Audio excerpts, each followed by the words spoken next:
Because the times. Woke up this morning thinking about those summer days. best friend got caught up when I stayed in Douglasville. I'm doing something by myself. Mama caused me drama and I wanted to leave a better blue.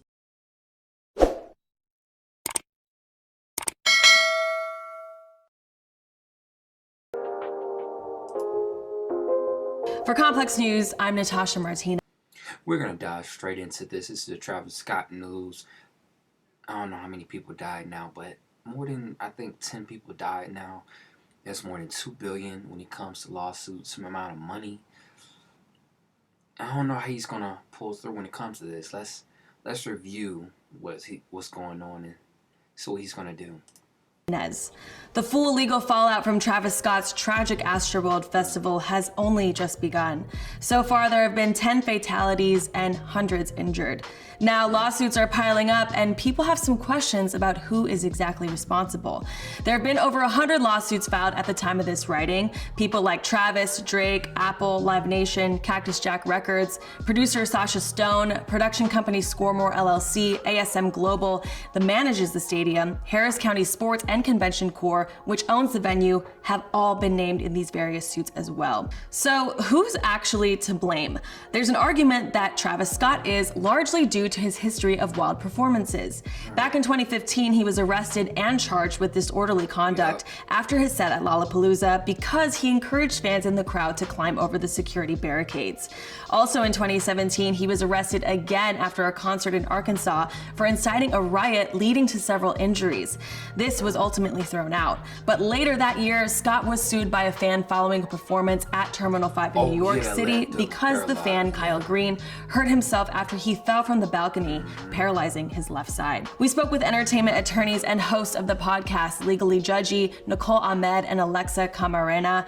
The two hosts recently released an episode about Astroworld's legal fallout, and we tapped them to get into detail about who is most responsible and what this means for festival safety moving forward. Listen, Travis has a really long history of encouraging his fans to rage and mosh pit and push up against the barricades, which has gotten into some legal trouble.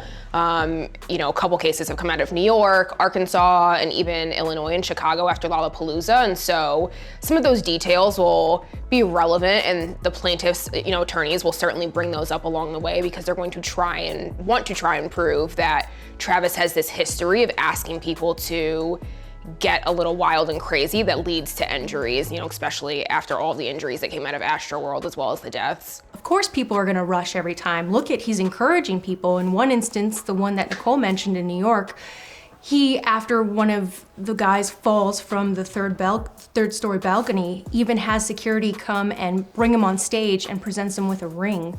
And it seems like it's a reward for jumping off the balcony. This isn't, for example, Drake, who's on trial, right? Drake is not known as being a performer who incites fans to rush the stage and break down barricades, and who cares about security, right? It's Travis that has that reputation, and his fans are sometimes encouraged, to do that. I think the should have known is going to really come into play here, because they're gonna say, Travis, this has happened before. Look, you were sued all these other times, you were even found guilty, so you needed to do even more to make sure that everybody was safe. But as much as Scott has had people get injured at his past shows, there is a chance that he couldn't be held responsible.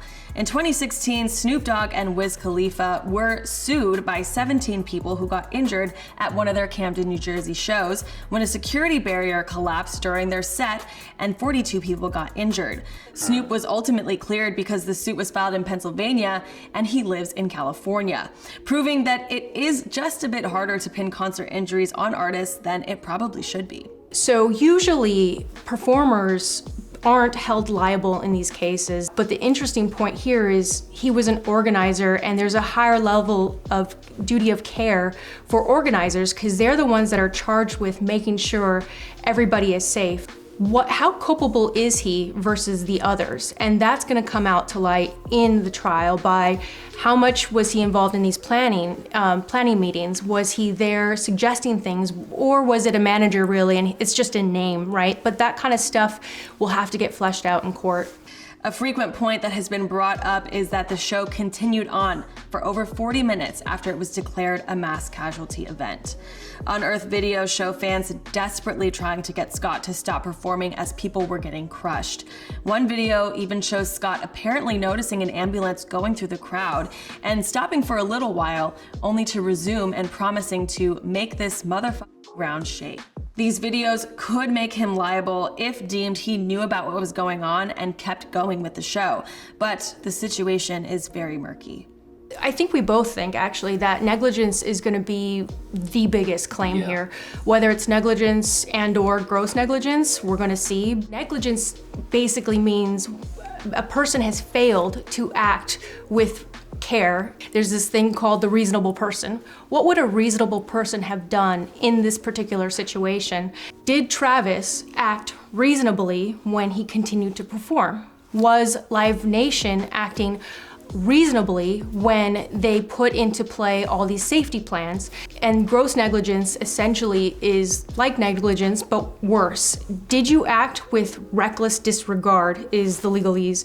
Did you act with indifference? Did you not care? Ultimately, it's all gonna spin or come down to the evidence here. And so they're gonna have to review the videos that Live Nation and Travis Scott have agreed to provide, as well as the many videos that we've now seen on social media from the various concert goers to see what was Travis saying explicitly, what was the scene around him from his vantage point. Could he hear anything through his mics or through his speakers saying, people are being hurt, stop the show?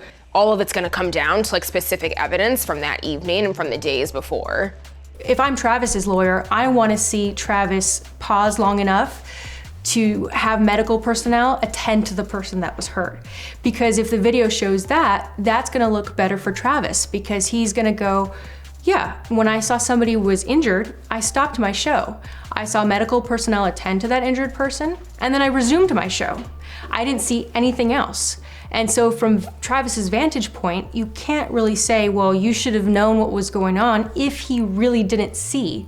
Regardless of who ultimately gets charged or not, this situation will have a drastic impact on Scott's brand and finances. He recently canceled a headlining performance at the Day in Vegas festival because of this. So, how to freshen up your evening? First, hit the music. It sucks, but my boy Travis is getting a nigga wake-up call to a degree. It's like, bro, you can't do shit how you think you gonna do it. If he had a bigger place, a bigger venue, it would have been better for him. It's nothing much I could say. I just react to this video because it's like, people is like, to me, it feels like people are hating on Travis Scott, but not hating on the people behind Travis Scott. Not hating on the corporations behind Travis Scott. Not hating on the cameraman. Not hating on all these other people that should be liable. Very liable. The sound guy. The cameraman. The engineer for the stage. You know what I'm saying? The sound. I know the DJ for the stage. Like, certain things, like, doesn't make sense to me.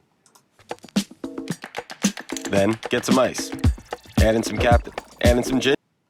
Just saying. So in the wake of what's going on, what kinds of changes will we see when it comes to festivals moving forward? Well, there could be easy to guess impacts such as security costs and insurance premiums rising, but how will this impact how artists and fans interact with each other? Unfortunately, we don't think that there's much that festivals can do to prevent the legal side of this from going forward or from avoiding lawsuits altogether. We've talked about in our podcast that there are terms and conditions that you are supposed to read over as a fan when you buy your tickets. Nobody does. We don't even read them, and we're attorneys. But as you're buying the tickets, right, for these events, you click through these things that tell you what rights you're waiving and what rights you're giving, what basically rights you're giving to the promoters and the organizers to take pictures, to take videos, to use that in promotions, etc. And one of those things is that you waive the right, in most cases, to sue them if you are injured. The learning point, and it has been in LA for some time, is we don't allow this type of seating. We're gonna come up with something that is gonna be safer. So for example, Coachella, right, implements a kind of like a modern day festival seating where they have metal barricades that basically groups people up. So it depends on the amount of people, but usually 5,000 people at a time are going to be spaced out from each other. Travis has, of course, come out and apologized for the situation multiple times. He's announced that he's covering the costs of the deceased and providing mental health services for those impacted. He's also announced that he is providing refunds for everyone who attended Astroworld. And that's another thing. He's doing all this stuff, right? Trying to show y'all he's sorry, but y'all don't care about all that. Y'all just saying like, oh man, he known better. I don't want to get me started on that sacrifice and stuff. I can see where certain people coming from. Like, it seems like evil in the spirit, but I listen to Travis Scott music. Some of his stuff, he really be talking about real stuff, personal stuff. A lot of rappers do, but people don't listen that deep. People just listen to surface level and listen to certain songs. You know what I'm saying? If you listen to surface level Eminem, that'd be evil as hell to you, but it's not. He actually talked about drug abuse with him, relationships, his kids, life, suicidal attempts. What is that? Oh, it's nothing. It was something like flowing down. I was like, oh, what is that? But yeah, I just pray for my brother. That's all. I know he's going through it. He's gonna be okay though. He's not going to jail or he ain't gonna go dead broke and this and that. Trust me. He's not. And if he do, he's going to bounce back. He's going to bounce back. But there could be a potential legal catch to that. Houston attorney Tony Busby, who recently explained on Instagram some of the details of the massive $750 million lawsuit that Scott, Drake, Apple, and Live Nation are facing, said that no amount of money will fix what occurred on the night of November 5th. There's also language in the lawsuit that pushed back on the gesture of offering refunds and mental health resources by calling it a transparent and grotesque effort of the defendants to limit their liability. He also claims that clients have suffered broken bones, twisted knees, and psychological injuries. He also expects the number of lawsuits to continuously rise as others come forward. You know, the event organizers and Travis together are offering refunds to everyone who went to Astroworld Festival. Right now, it doesn't seem that any of those refunds have actually been processed, and Live Nation nor Travis have commented with any instructions on how to get those refunds. There's two scenarios. If it's an automatic refund with nothing that needs to be signed or, you know, no terms that need to be agreed upon, then it would seem that nothing's being waived and people are just getting their money back. However, in the instance that Live Nation is sending out emails to the concert goers and saying, to get a refund, you need to sign here, you need to waive these rights, in that situation, they could be waiving the right to sue, which courts have actually been able or been amenable to in the past and have agreed, like, you waived your rights, all you get is the money that you got as a refund. However, in this instance, given the gravity of the situation and the injuries and the deaths, it could actually be viewed as bad faith if Live Nation asked people to sign those rights away, and the courts might actually not uphold the waiver. And so it's not really clear right now, all that being said, if people will waive their rights, but at this point, nothing has been done. Another more recent lawsuit was filed against Scott, Apple Music, Live Nation, NRG Stadium on behalf of 282 impacted individuals. The lawsuit is for a whopping $2 billion. In any event, we'll continue to watch out for what Astroworld's tragic turn of events. Okay, so how I feel. Travis Scott, he was in the wrong for encouraging fans to rave and go crazy. He wasn't wrong for that. But what we all can learn from this is you can't go too hardcore when it comes to having a live performance. Be lit, have fun, but don't overdo it. You know, like when you was a kid, your parents like to play too much. That's what happened. He was telling fans, do this, do that, and they all started playing too much. Then when someone got hurt, someone got in their feelings, so they, fuck that, I'm suing. And they have the right to sue. Travis Scott, I can't, I'm not defending Travis Scott, I'm just saying it's fucked up what happened to him. It's sad that what happened to him, you know what I'm saying? It sucks.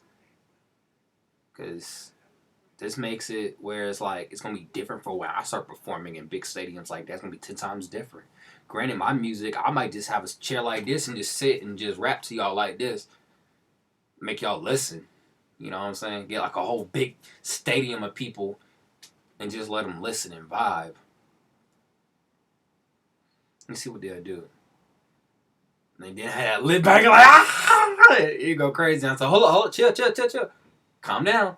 I don't try to get a lawsuit. You know, when I have my events, I'm gonna make sure in the fine, like printing is like, if you sign yes on this, it's like, I don't know. I'd be like, if you sign yes on this, you cannot sue if you get hurt because you knew the risk you was at. That's how I feel like Travis Scott should have done, because people know how his concert are. I know how his concert is. My cousin went to one of his concerts before. Play cousin. She my dog though. But she was lit. She was raving and doing all that crazy shit. Like, so, and Cam Flognog, she went there as well. Well, you know that one concert Tyler Creator and them be having. But yeah, rest in peace to all the people that passed away. That sucks. I'm glad Travis Scott's taking the initiative and saying, I'm going to be liable for this. I will pay for everybody's funeral fee, pay for the mental health that people went through and all this and that. I'm glad people do. I'm glad he did that. That shows character about himself. But I hope he knows next time you can't be doing that, bro. God rest the dead. I pray for all the people that's hurt. I'm sorry. Was it like a ritual?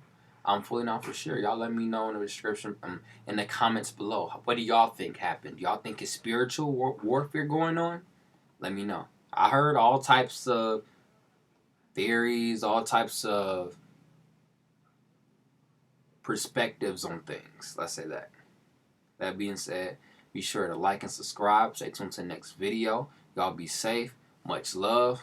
Peace out. Y'all all stay blessed. Mario the poet.